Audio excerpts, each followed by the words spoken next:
it's a day-by-day process. It's coming in the facility every day, just giving your best, and trying to figure out ways that you can improve. It's him seeing the environments where I succeed, but it's also him seeing the environments where I fail and kind of how I handle that moving forward. And so you develop that trust, and that process starts obviously with OTAs and carries through training camp and during the season. And at the end of the day, you always have to have trust in this game. You have to trust your teammates, trust your coaches, and I think that's a good example of that. Spencer, how did you manage your emotions in a situation like that? The miss, then have to line up, do it again. Just can you tell us about that? Just managing your emotions there. Yeah, so I was obviously trying to stay as calm as I could on the sideline and just thinking about, listen, God loves you no matter what. Just go out there and do your best for the team. Like, the more that you think about, the more that's going to get in your head. So just think about your process. And went out there and felt pretty comfortable.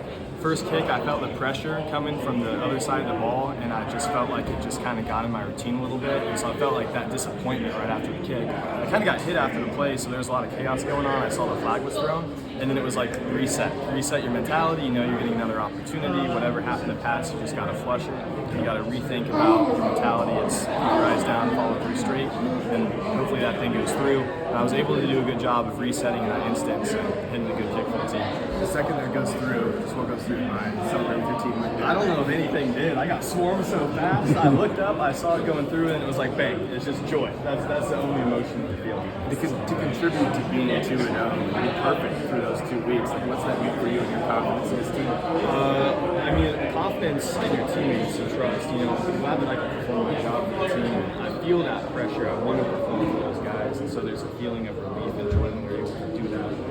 And then it's back to work and preparing for the next opportunity and developing the consistency to follow up that performance. Shane was trying to manage that situation, like, do I just run the clock down so that they don't get the ball back and all that? But it's also a long field goal. I don't know. Did you kind of realize at some point, like, oh, this is going to be a long one? So I always prepare like it's going to be. I prepare like the situation is going to be the hardest situation possible, and it can only get easier. And so I thought, like, all right, game winner, really long kick, get yourself in that mentality. And then I just trust the coaches to do their thing and do the management, because I don't know that much about football. So I just trust them to do their thing. And I'm like, they'll give me an opportunity, and then it's just my job to execute at the end of the day. Does Will missing on the other end, does that register, when you see the opposing kicker miss his chance to make an impact and just the reality of your situation? Well, you feel for him. Obviously, you want all the guys to succeed, but you want to win at the end of the day. And so I didn't really feel anything with his miss. It was more so like, oh, now I know I'm getting an opportunity. I know that it's going to be coming down to me. So get my mind in the spot that I need to go out there and hit that kick.